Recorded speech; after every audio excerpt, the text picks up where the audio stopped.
In today's video, I am going to teach you how to allow multiple users to edit an Excel file simultaneously. Start by opening the Excel spreadsheet that you want to share. Make sure you have the correct file open before you continue, especially if you work with several spreadsheets at once. This will help you avoid sharing the wrong document by accident. Once the file is open, move your cursor to the top right corner of the Excel window. This is where you will usually find the sharing controls. In most modern versions of Excel, the share option is easy to spot and is designed to help you quickly invite other people to collaborate on the same workbook. Next, click the Share button drop-down. This opens the sharing options for the file and gives you access to the settings that control who can open it and what they can do with it. If you are using a version of Excel connected to cloud storage, this is the area where collaboration is managed. After that, click Share again from the menu.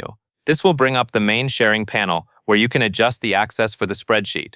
At this point, Excel is preparing the file so it can be shared through a link rather than only with specific individuals. Now make the file editable for anyone with the link. This is the key setting that allows multiple users to work in the spreadsheet simultaneously. By enabling editing through the shared link, other people can open the same file and make changes in real time, which is very useful for team collaboration, shared tracking sheets, and group updates. As you do this, take a moment to confirm that the permission is set to allow editing, not just viewing. That distinction is important. If the file is set to view only, others will be able to open it, but they will not be able to make changes. When editing is allowed, everyone with the link can contribute directly to the spreadsheet. Once the link settings are in place, your Excel file is ready for collaborative editing.